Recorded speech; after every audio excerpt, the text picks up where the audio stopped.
So we're back again. This is the second video, so it's part two. This is a Tecumseh Enduro 17 horsepower. And what we need to do is put in a compression release on the camshaft. So I already went through, I cleaned everything up, and I have the timing all set on this thing. And what we need to do is we need to pull the camshaft out, and we need to put the compression release on it.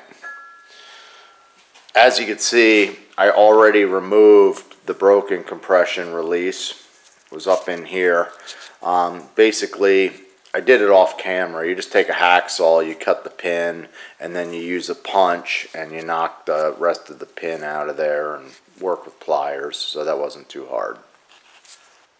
I never did one of these compression release kits. Tecumseh was nice enough to send directions here because I kind of thought I'd be on my own. But the first step is to take the pin, and there's a hole up in here in the camshaft. You put the pointy end of the pin through there just till it sticks out a little bit on the back side. The next step, you take your spring. The spring is going to go over the shaft here just like this. You slip it on, it goes on like that. And then you tension the spring. So this is going to go around here 3/4 of a turn, no more than that. That's the right amount of tension. And it says to wear safety glasses. So we'll tension this. And then the next step is to put this on here. So you line it up with the pin.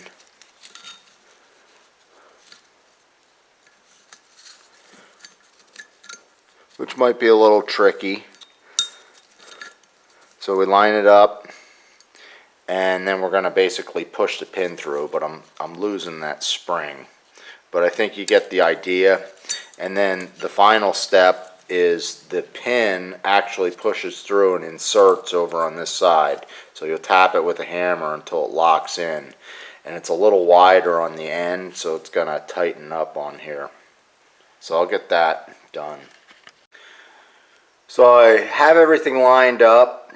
It's a little hard to see there, and I'm keeping pressure so that spring doesn't pop loose. And you can kind of see the pin up top, and we're just going to take the pin and we're going to tap it down. And what the pin has to do is it's going to actually lock into this lobe because it actually has a shallow hole that the pin will line up with. I got the compression release on here, just light tapping with the hammer, and you can see that's working great. There's no binding, and I went flush with the pin, and then I took a punch and I set it about a 30-second below. And now what happens is this, if you look at the lobe here, you can see how that compression release is sticking out a little bit, okay? And when this opens up with centrifugal force, that little bump is gone. So right there it is, and then it goes away when the engine's spinning at full speed. So what this bump actually does is it hits on this exhaust lifter, and it just opens it to relieve the compression. And that's why you see the valve, you know, come up just a hair and down. It'll kind of just oscillate a hair, and you can see that compression release. So I'll show you that when we get it back together and we're setting the valves. So we're going to slip the cam in, just putting a little oil on this thing.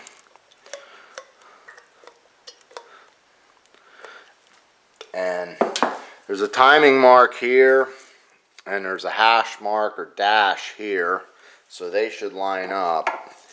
And this should slip right in without hitting those lifters and causing any issues. And the teeth are actually on an angle, so that's lined up perfect. Okay. Now the next thing, there's a gear that goes on the crankshaft. So we'll oil this up a little bit. I've already oiled these counterbalances. This only goes on one way. You can see there's an arrow on it, so we'll drop that on there. And then the arrow on this has to hit the counterbalance properly, which that's off by a tooth. So that locks on right there. Boom. So that line's in line with that arrow. And then we need to make sure that this dot and this dot are lined up as well. You can see how there's two dots there. So there's a lot of alignment. I'm pretty sure I have these lined up because I set them in there right. So those two dots line up. This arrow goes with that dash, and then the crankshaft gear goes on that camshaft. So I think I have all that. We're gonna put a little oil on some things and put our case on. Everything's lubed up. I cleaned off this with carburetor cleaner, extra oil on all the gears, crankshaft, and I'm carefully just trying to line up this gasket. I think it's 15 thousandths with those alignment dowels, and that looks good. So we're going to put on the sump. I've cleaned everything here, oiled it up as needed.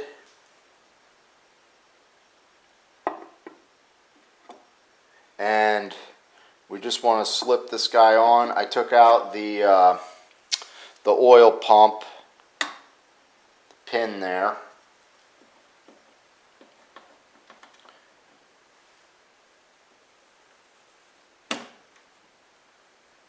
And I couldn't find the seal for the bottom of the engine. I don't know what the deal is. Like, it's listed. They show it in the parts diagram, but they don't have any part number, and I don't think it's the same as the top seal, so I did not change it. Looks like there's two pieces in here. I'm gonna have to pull this piece out because I can see it's getting stuck. Excuse me. I took a look, nothing was stuck there, so I'm just taking a mallet. Yeah, we were just stuck on the alignment pins. So that should be good. We're going to run down these bolts. You do have to pull off the oil pump in order to get this thing back together, so I'll just drizzle some oil in there. I'm just using 10W30, and this shaft that goes in there, we want to make sure that that drops down in. It should fit right into the cam. You can see how it just kind of lowered in. So we'll oil that up, and then you usually have to kind of rotate the gear a little to get it to seat. It's got to fit on that shaft, of course. So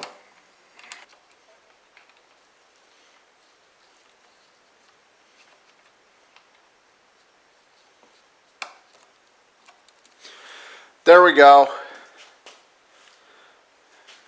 Now the cover goes on, and there's a gasket. I put a little oil on that, and these two arrows line up, and we'll just put in those screws to hold that.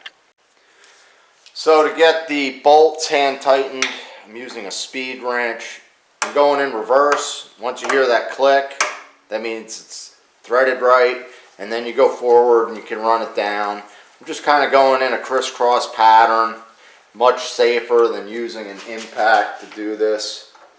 And I'll put a link in the description to a speed wrench. Real handy for these type of jobs. So I'm going around in the crisscross pattern, and now I started out at about 90, and now I'm just making sure setting it to about 125, taking the paint pen, and I'm marking each one just to make sure we get them all. I laid the engine back on its side, and we're just turning the engine over with the spark plug out, and no loud clunks or anything. And I also put on a new oil filter. So I think we're ready to put this thing back on the tractor. I went through, I set the valves. The intake I set at 4 thousandths and the exhaust is set at 10 thousandths. Very easy to do. You just loosen or tighten the nut and put in your feeler gauge. And now I said I was going to show you guys the compression release. So there goes the exhaust valve. Here's the intake valve. And if you watch the exhaust valve right here, you can see how it goes down. And you hear that click. I don't know if you could hear it, but that was the compression release working, letting out that extra compression. Do it one more time.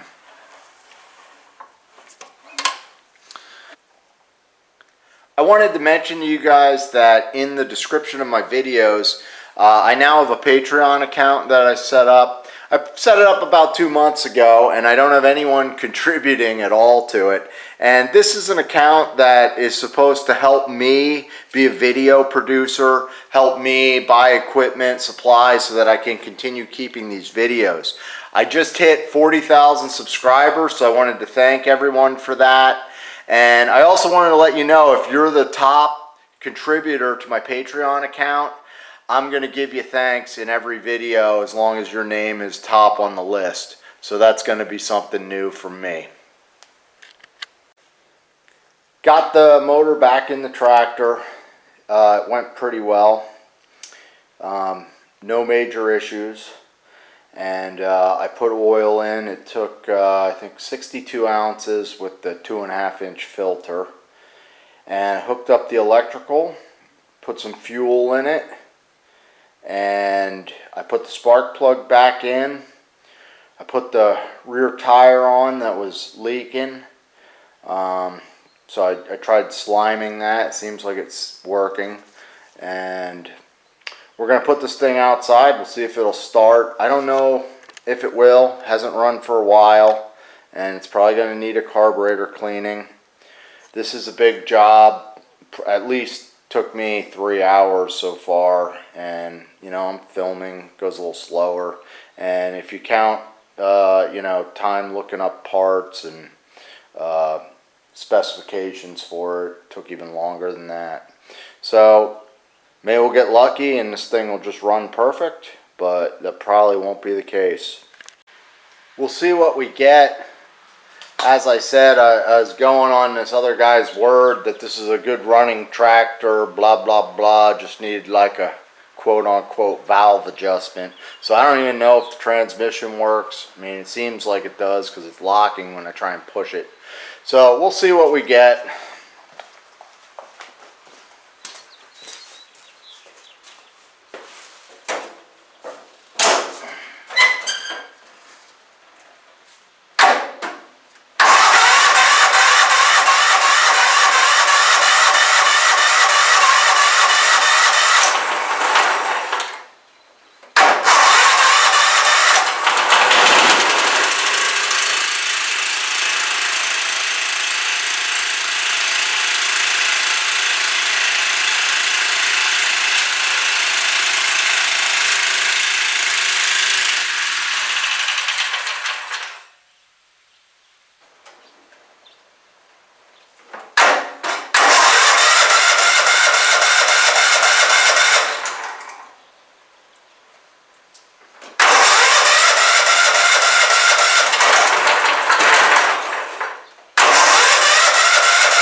Well, it runs pretty good.